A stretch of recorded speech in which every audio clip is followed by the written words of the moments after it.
মাখন মামা হেঁটে হেঁটে আসছে। এদিকে অনেক বেলা হয়ে যাওয়াতে একটা রিক্সা পাওয়াও মুশকিল হয়ে পড়েছে। এত রোদ্দুরে যে আর হাঁটতে পারছি না, এখনো গ্রামে যেতে যে অনেক পথ। কিন্তু মাখন মামার কপাল ভালো যে একটা রিক্সা শেষমেশ দেখতে পায়। রিক্সা, ও রিক্সা। হ্যাঁ বাবু, বলুন। আমাকে একটু শান্তিপুরে পৌঁছে দেবে? শান্তিপুর? সে তো অনেক দূর, আমাকে আবার একা ফিরতে হবে। তা কত দিলে হবে বলো? 50 টাকা লাগবে, এর কমে আমি যেতে পারবো না। আরে এ তো দিনে দুপুরে ডাকাতি, তুমি সুযোগ পেয়ে এত টাকা বলছো? আমাকে এত দূর থেকে একা ফিরে আসতে হবে, আমি বলে 50 টাকা বললাম। অন্য কেউ হলে তো আরও বেশি নিত। না, এ তো আচ্ছা ঝামেলা হলো দেখছি। একেবারে 50 টাকা? বলুন যাবেন তো, এমনিতে এই দিকে রিক্সা আর পাবেন না, এত রোদ্দুরে। কথাটা ঠিক, এত দূরে হেঁটে যাব? আচ্ছা চলো, পুরো বাড়ির সামনে নামিয়ে দিতে হবে কিন্তু। আচ্ছা, তাই হবে। আমার মামার কোনো খবর পেলে? তোমার মামার আবার কি খবর পাবো? মামি মারা গেল 1 বছর হয়ে গেছে। কে জানে কিভাবে দিন কাটছে মামার। তোমার মামা ভালোই আছে, ভালো না থাকলে এতদিনে এইখানে চলে আসতো। তুমি একটু খোঁজ নিয়ে দেখো না, যদি কিছু খবর পাওয়া যায়। বেশ, চেষ্টা করে না হয় দেখব। শান্তিপুরে আপনার বাড়ি বুঝি? না না, আমার নিজের ভাগ্নির বাড়ি, ওখানেই যাব। অনেকদিন দেখা হয়নি তো। তা বাবু, আপনি একা কেন? মানে আপনার স্ত্রী আসবেন না? সে আর এক কথা, আমার গিন্নি মারা গেছে 1 বছর হলো। কি বলছেন, সত্যি? তা আপনাকে দেখলে লোকে বলবে না যে আপনার বিয়ে হয়ে বউও মারা গেছে? তা ঠিক। আরে মন খারাপ করবেন না, একটা বিয়ে করে নিন। কি এমন বয়স আপনার? ধুর, বলো কি, বয়স খুব বেশি না, তবু লোকে কি বলবে বলো? ছাড়ুন তো লোকের কথা। ওই তো কয়েকদিন আগে আমাদের গ্রামের হারাধন বাবু আবার বিয়ে করলেন, কই লোকে কিছু বলল না তো? তাই? তাহলে দেখি, আমি যদি পারি তাহলে বিয়ে করে ফেলবো না হয়।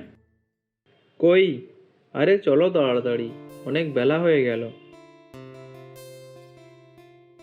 শোনো, কালকের তো হরিহরের মেয়ের বিয়ে, তোমাকে তো যেতে হবে।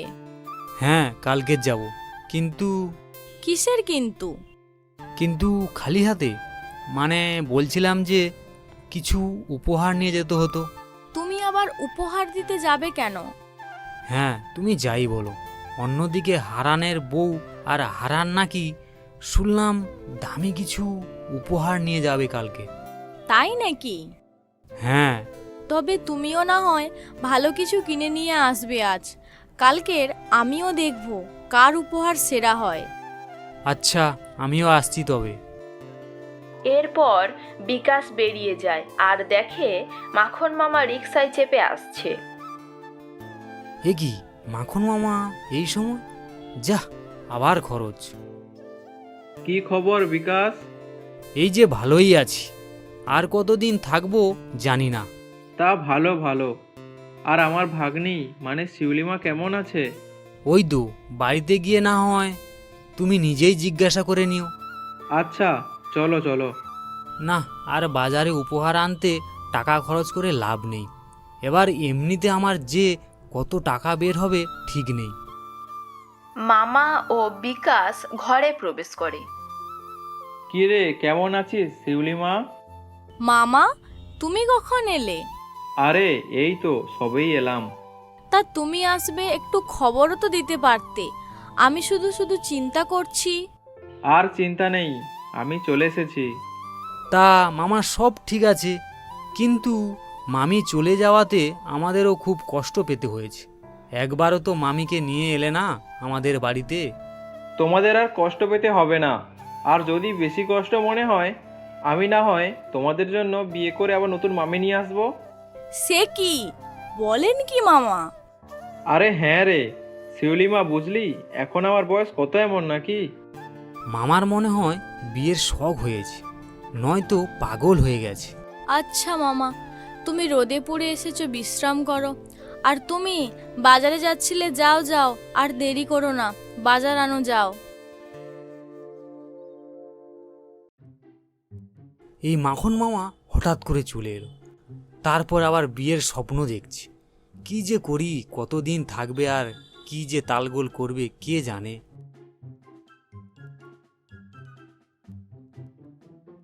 মামা, আমি আর শিউলি আজ একটা বিয়ে বাড়িতে যাচ্ছি, তুমি বাড়িতে থাকো। কার বিয়ে আজ? আমাদের গ্রামের একজনের মেয়ের বিয়ে আজ। তা বুঝলাম। তবে বিয়ে তো হয়েছিল তোর মামি আর আমার, সে কত বড় প্যান্ডেল, আর আমার বিয়েতে তো 500 জন লোকের নিমন্ত্রণ ছিল। একেবারে 500 জন? তা সবাই এসেছিল? হ্যাঁ, সবাই এসে খাওয়া দাওয়া করে গেল, আর আমার দুজনকে কত কত আশীর্বাদ দিয়ে গেল লোকে। না না মামা, আমরা চলি, এবার দেরি হয়ে যাবে। আচ্ছা, দুজনে এসো। এরপর বিকাশ আর শিউলি দুজনে বেরিয়ে যায়। কিছুক্ষণ পর মাখন মামাও বেরিয়ে যায়। না, একা একা ঘরে কি করব, সবাই তো বিয়ে বাড়িতে চলে গেল, কেউ আমার কথা ভাবলই না। অন্যদিকে গোবিন্দ আসছিল। গোবিন্দ এই গ্রামের নাম করা লোক। না না, সে কোনো ভালো কাজে নাম করেনি, সে নাম করেছে লোক ঠকিয়ে। তাই গোবিন্দর থেকে লোকজন একটু দূরে দূরেই থাকে। এই লোকটিকে নতুন দেখছি, এই গ্রামে তো এর আগে দেখিনি আমি কোনো দিন। একটু আলাপ করতে হবে। এই বলে গোবিন্দ একটি টাকার নোট ফেলে দেয় মাটিতে। তারপর মাখন মামা আসছে দেখে তার সামনে মাটি থেকে নোটটি কুড়িয়ে নিয়ে ধরে। এই যে পেয়েছি, এই নিন আপনার টাকা। না, আমার নয়, এই তো সবে এলাম এই পথে। না, এটা আপনার, না হলে এইখানে কি করে আসবে? আমি বাবু লোকের টাকা নিতে পারি না। আমার বলছো? কিন্তু হ্যাঁ, আপনার টাকা, আপনি নিন না। আচ্ছা, দাও। তা আপনাকে এই গ্রামে তো আগে দেখিনি। কালকের এলাম তো, আগে কি করে দেখবে? ঠিক ধরেছি। এখানে আমার আপন ভাগ্নির বাড়ি, তাই ঘুরতে এলাম অনেক দিন পরে। তা একা একা ঘুরছেন কেন? সঙ্গে কেউ নেই? না, আমার স্ত্রী মারা গেছে 1 বছর হয়ে গেল, আর শিউলি বিকাশ দুজনে বিয়ে বাড়িতে গেল, তাই একা একা বেরিয়ে পড়লাম। আচ্ছা, আপনার সঙ্গে আলাপ হয়ে বেশ ভালোই লাগলো। কোনো সাহায্যের দরকার হলে অবশ্যই বলবেন। সাহায্য? তা তোমার হাতে এই মানে কোনো ভালো পাত্রী আছে? পাত্রী? কি ব্যাপার, হঠাৎ পাত্রী? না, এখন হ্যাঁ বলে দিই, পরে সামলে নেব। হ্যাঁ অবশ্যই, কেমন পাত্রী চাই বলুন। সত্যি? তা কোনো অসুবিধা হবে না তো? না না, কোনো চিন্তা নেই, আমি তো আছি। আচ্ছা, যেমন হোক, তাহলে বলো কবে দেখতে যাব? কাকে দেখতে? আরে তুমি তো বললে তোমার হাতে বিয়ের জন্য অনেক কন্যা আছে। হ্যাঁ হ্যাঁ, তাই তো, কিন্তু যার জন্য দেখবেন তার পছন্দ হয় কি না। কার জন্য? মানে আপনার ছেলে। আমি আমার ছেলের কথা বলছি না। তবে কার জন্য? আমার জন্য। আরে আমার একটা দুটো চুল পেকে গেছে, তা আমার এখনো এতটা বয়সও হয়নি। কি? আপনার জন্য? বুঝলাম, এই বুড়োর বিয়ের স্বাদ জেগেছে। দাঁড়াও, মজা টের পাবে। আচ্ছা, হয়ে যাবে, কালকের এইখানে আসবে, সব খোঁজ খবর কালকের পেয়ে যাবে। তবে হ্যাঁ, 5,000 টাকা লাগবে।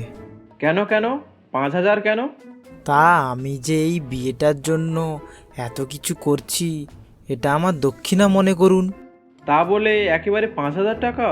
ঠিক আছে, আপনি বিয়ে করবেন, আপনি দেখে নিন, তবে আমি চলি। আরে আরে রাগ করো না, ঠিক আছে, আমি তাই দেব। বিকাশ, বিয়ে বাড়ি কেমন কাটলো? হ্যাঁ, ভালোই হলো সব কিছু। তা তোমাদের জন্য একটা চমক আছে। কি চমক মামা?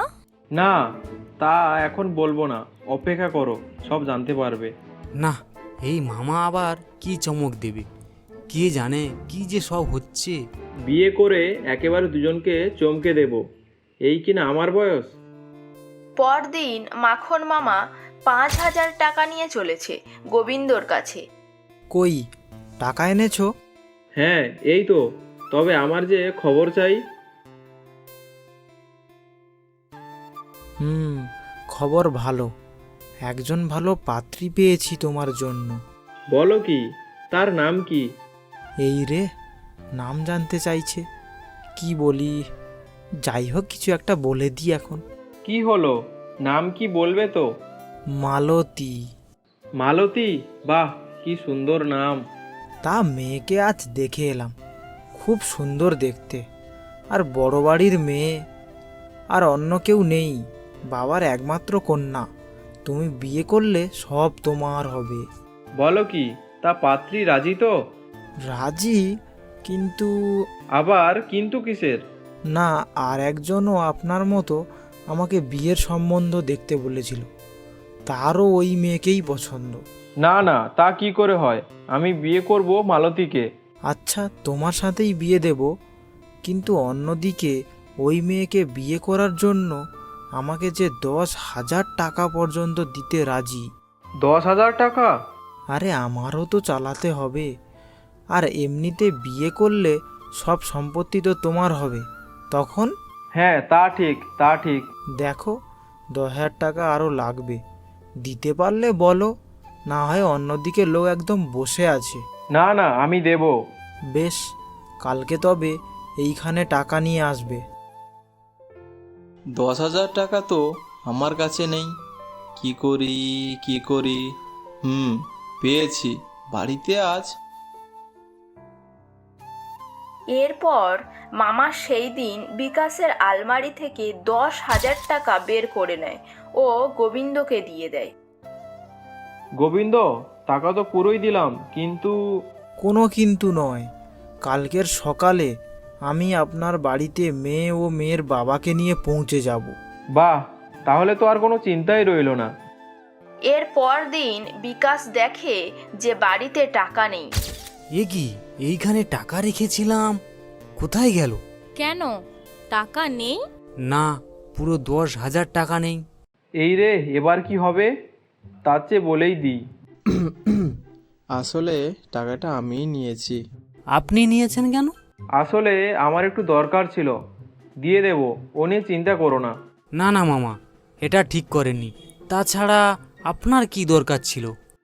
তারপর মামা বিকাশকে সব কথা শেষে বলে দেয়।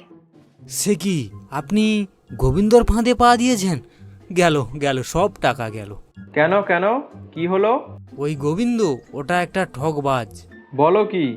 এই বুঝি আপনার চমক, যেটা আপনি আমাদের দেবেন বলেছিলেন?